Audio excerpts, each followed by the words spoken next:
నెల్లూరు జిల్లా ఇందుకూరుపేట మండలం ముదివర్తిపాలెం గ్రామంలో ఆంధ్రప్రదేశ్ పశుగణాభివృద్ధి సంస్థ చైర్మన్ గొల్లపల్లి విజయ్ కుమార్ ఆధ్వర్యంలో నాయకులు కార్యకర్తలు ఎన్నికల ప్రచారం నిర్వహించారు. ఈ సందర్భంగా గ్రామంలో గడప గడపకు వెళ్లి వైసీపీ మేనిఫెస్టో కరపత్రాలను పంపిణీ చేశారు. మే 13న జరిగే ఎన్నికల్లో ఫ్యాన్ గుర్తుపై ఓటేసి ఎమ్మెల్యేగా ప్రసన్నకుమారెడ్డి, ఎంపీగా విజయసాయిరెడ్డిలను భారీ మెజారిటీతో గెలిపించాలని అభ్యర్థించారు. అనంతరం విజయ్ కుమార్ మాట్లాడారు. ఈ కార్యక్రమంలో Nidimusali cooperative bank chairman Kondlapudi Srinivasareddy, YCP నాయకులు మనోహర్, పరమయ్య తదితరులు పాల్గొన్నారు.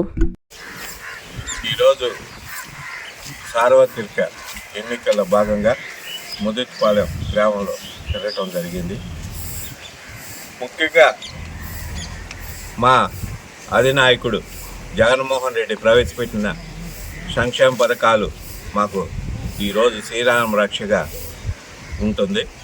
అందరూ కూడా ఆయన వల్ల లబ్ధి పొందిన లబ్ధిదారులందరూ కూడా జగన్మోహన్ రెడ్డికి ఆయన రుణం తీర్చుకుంటాం, ఆయన్ని మళ్ళీ గెలిపించుకుంటాం, మాకు పేదలకి ఆరాధ్య దేవుడు జగన్మోహన్ రెడ్డి అని ప్రతి గ్రామంలో ప్రతి ఇంట్లో అంటున్నారు. ఎందుకంటే పేదల విషయానికి వస్తే వాళ్ళ బిడ్డలకి అమ్మఒడి అయితేనేమి, ఆరోగ్యశ్రీ అయితేనేమి, ఈ చేయూత అయితేనేమి, అలాగే వైఎస్ఆర్ రైతు భరోసా అయితేనేమి, వైఎస్ఆర్ పెన్షన్ కానుక అయితేనేమి, జగనన్న విద్యా దీవెన అయితేనేమి, ఇలాంటి పథకాలు పేద ప్రజలకి వాళ్ళ ఉన్నత స్థితికి చేరేదానికి ఎన్నో పథకాలు ప్రవేశపెట్టాడు. వాటిల్లో 33 పథకాలు జగన్మోహన్ రెడ్డి పేద ప్రజల కోసమే ఖర్చు పెట్టాడు. ఎందుకంటే పేదలు బాగా ఎదగాల, వాళ్ళ బిడ్డలు కూడా ఇలా ఇంగ్లీష్ మీడియం స్కూల్స్లో ఏర్పాటు చేశాడు. ప్రైవేట్ స్కూల్ పోయినా అమ్మఒడి ఇస్తున్నాడు. గ్రామాల్లో కూడా స్కూల్ రూపురేఖలే మార్పినాయి. హాస్పిటల్స్ కూడా ఇందూరుపేట అయితేనే బయట ఏ హాస్పిటల్ కూడా హాస్పిటల్ నాడు నేడు పథకం కింద కూడా మారిపోయినాయి. ఇంతెందుకు ఆరోగ్య సురక్ష కార్యక్రమం పెట్టి గ్రామంలో కూడా ప్రతి ఇంటికి పోయి అన్ని పరీక్షలు చేయించి ఒక వైద్య శిబిరం ఏర్పాటు చేసి అక్కడ ఏదన్నా బాగా లేకుండా వాళ్ళకి అక్కడనే పరీక్షలు చేసి వాళ్ళకి మందులు ఇచ్చి చేశారు. కంటి ఆపరేషన్స్ కూడా చేసే అద్దాలు కూడా ఇచ్చారు. ఇటువంటి ప్రభుత్వం పేదల కోసం పనిచేసే ప్రభుత్వం గతంలో ఎప్పుడూ రాల. ఈరోజు జగన్మోహన్ రెడ్డి ప్రభుత్వం పేదల కోసమే పనిచేస్తుంది. బాగా మోటార్లకు నీళ్ళు వస్తాయి. ఇన్ని అభివృద్ధి కార్యక్రమాలు జరిగితే జరగలేదని చెప్తున్నారు. ముదివర్తిపాలెంలో ట్రైన్స్ కూడా కట్టారు. ఇంకా మా నాయకులకి డబ్బులు కూడా రాలా పాపం. ఇంకా ఒక 20 లక్షల దాకా వాళ్ళకి రాలా. 5 సంవత్సరాలు అవుతుంది. అయినా కూడా మా నాయకులు భరాయించి కష్ట నష్టాలకు భరించి ప్రజలకు మేలు చేయాలని కోరుతూ వాళ్ళు పనిచేశారు. ఇప్పుడు కూడా ఎక్కడ కూడా రూపాయి ఆశించాల, వాళ్ళే నష్టపోయి ఉన్నారు. మా నాయకులకు కూడా డబ్బులు రాకుండా కూడా వాళ్ళు పనిచేశారు, గ్రామం కోసం పనిచేశారు. అటువంటిది చూడకుండా ఎవరో స్క్రిప్ట్ రాసిస్తే మీరు మాట్లాడటం సబబు కాదు. ఒక్కటే చెప్తున్నా, ఇక్కడ వైఎస్ఆర్ కాంగ్రెస్ పార్టీ నాయకులు ప్రతి ఒక్కరు కూడా ప్రజల కోసం కష్టపడే నాయకులు.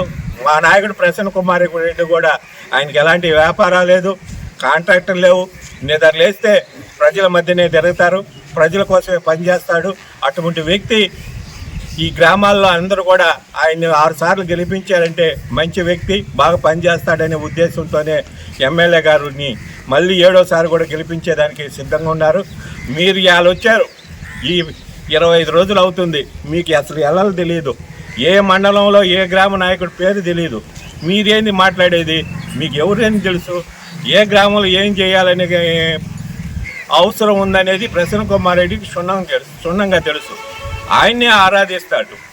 ఎందుకంటే ఆయన ఎప్పుడు ప్రజల్లో మమేకం అవుతాడు, ప్రతి సమస్యని పరిష్కరిస్తాడు, ఇంటికి పోతే బాగా పలకరిస్తాడు, అందరికీ కుటుంబ సభ్యుల్లాగా ఉంటాడు. కనుక మీరు ఇలాంటి మాటలు మాట్లాడొద్దు, ఒకసారి ఆలోచించి మాట్లాడండి. గ్రామాల అభివృద్ధి జరిగిందంటే ప్రసన్నకుమారెడ్డి వల్లే జరిగింది. ముఖ్యంగా ఈ మండలంలో పొర్లకట్లు అయితేనేమి, ఈ ముదివర్తిపాలెం కాజువే అయితేనేమి, మైపాడు రోడ్డు 48 కోట్లు అయితేనేమి, 6వ మైలు మైపాడు 5 కోట్లు అయితేనేమి, రావు నుంచి వయా గంగపట్నం మీదుగా పల్లిపాలెం దాకా అది ఒక 5 కోట్లు అయితేనేమి, Kunnur R&B road cement road అయితేనేమి, ఇవన్నీ అభివృద్ధి కాలేదా? మీ గత తెలుగుదేశం ప్రభుత్వంలో ఒకే ఒక్క రోడ్డు వేశారు, ఒక్క లేబర్ రోడ్డు తప్ప 5 సంవత్సరాలు ఏ ఊరికి ఏ రోడ్డు వేశారు చెప్పండి మీరు? ఎక్కడ అభివృద్ధి జరిగింది చెప్పండి? గతంలో 5 సంవత్సరాల్లో 14లో ప్రసన్న కుమార్ రెడ్డి, జగన్మోహన్ రెడ్డి ముఖ్యమంత్రి అందరూ కూడా పార్టీలకు అతీతంగా మేము జగన్మోహన్ రెడ్డి గారికి ఇన్ని సంక్షేమ పథకాలు ఇంత లబ్ధి పొందాం కాబట్టి మేము ఆయనకే ఓటేస్తామని ముక్త కంఠంతో చెప్తున్నాను. అలాగే ప్రశాంతమ్మ మొన్న ముద్దెత్తిపాలెంకి వచ్చినప్పుడు ముద్దెత్తిపాలెంలో అభివృద్ధి జరగలేదు, ముద్దెత్తిపాలెంకి ముందు కట్టి నాసిరకంగా చేశారు, అవన్నీ మళ్ళీ పటిష్టం చేస్తామని చెప్పింది. ప్రశాంతమ్మ, నువ్వు ఏలైనా క్వాలిటీ కంట్రోల్నైనా పెట్టుకొని ఎంక్వైరీ చేయించుకో. ప్రతిష్టాత్మకంగానే చేశారు, ఎక్కడ కూడా కాంప్రమైజ్ కాల. ఎందుకంటే ఇది ప్రజల మాన ప్రాణాలతో సంబంధించింది. ఏమాత్రం పొరపాటు జరిగితే గ్రామాలే నాశనం అయిపోతుంది అనే ఉద్దేశంతో ఇంచుమించు సర్వే చేయించి పల్లెపాడు కానించి సర్వే చేయించి కుర్తిపాలెం దాకా ప్రభుత్వ భూమి ఎంతవరకు ఉంది సర్వే రాళ్ళు కూడా వేయించి కట్టను కూడా డెప్త్ పెంచి వెడల్పు పెంచి అన్ని నిబంధనల ప్రకారమే పనిచేశారు. ఇలా ఆ పళ్ళు కట్టల మీద ట్రాక్టర్ పోయే సదుపాయం కూడా కల్పించారు. ముదివర్తి కాజువే పనులు ప్రారంభమైనవి. రహదారికి ముదివర్తికి రహదారి కూడా వస్తుంది. ఈ ముదివర్తిపాలెం కాజువే వల్ల ఇంచుమించు 5 మండలాలకి దాహార్తిని చేస్తున్నాయి. ముఖ్యంగా ఇందూరుపేట మండలంలో ఉప్పు నీరు అయ్యే సమస్య ఉంది. దీనికి ముందు ఈ కాజువే వల్ల ఉప్పు నీరు రాకుండా మంచి నీరు స్వీట్ వాటర్ వస్తుంది. ఇంకోటి బోర్లు కూడా రైతాంగానికి కూడా బోర్లుకి కూడా సీపేజ్ పెరగటం వల్ల వాటర్ కూడా బాగా వస్తాయి.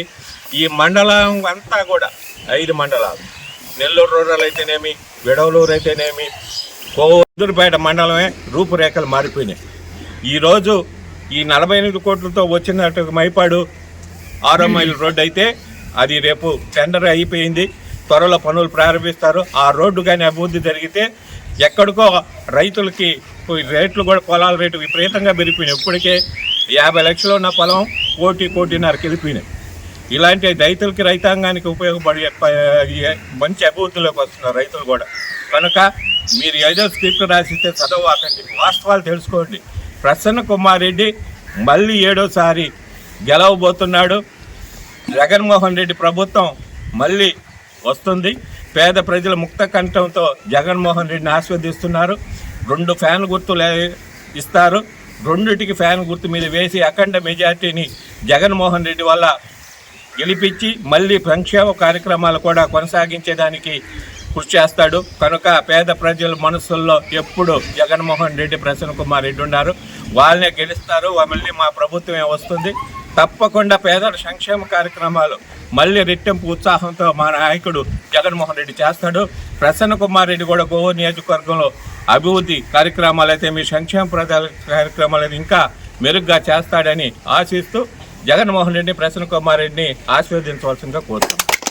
13 సంవత్సరాల జూనియర్ కాలేజ్ ప్రయాణంలో విశ్వసాయి మరో మైలురాయి. విశ్వసాయి జూనియర్ కాలేజ్ వారి మరో నూతన బ్రాంచ్ రమేష్ రెడ్డి నగర్ నందు 2024-25 అకాడమిక్ సంవత్సరం నుంచి ప్రారంభమవుటకు సిద్ధంగా ఉంది. అన్నమయ్య సర్కిల్, టోనోస్పీట్, ధనలక్ష్మీపురం ఇలా నెల్లూరు నలుమూలలా ఇంతకు ముందే బ్రాంచీలు కలిగిన విశ్వసాయి జూనియర్ కాలేజ్ ఇప్పుడు మరో నూతన బ్రాంచ్ రమేష్ రెడ్డి నగర్ లో కేవలం 13 సంవత్సరాల వ్యవధిలో అనేక బ్రాంచీలు స్థాపించడమే కాకుండా 1000కి పైగా మెడికల్ సీట్లు, మరెన్నో ఐఐటి, ఎన్ఐటి సీట్లు ప్రతి సంవత్సరం పొందుతూ ఎప్పటికప్పుడు పిల్లల భవిష్యత్తుని, తల్లిదండ్రుల నమ్మకాన్ని నిలబెడుతూ ఉన్న విద్యా సంస్థ విశ్వసాయి జూనియర్ కాలేజెస్, నెల్లూరు, తిరుపతి.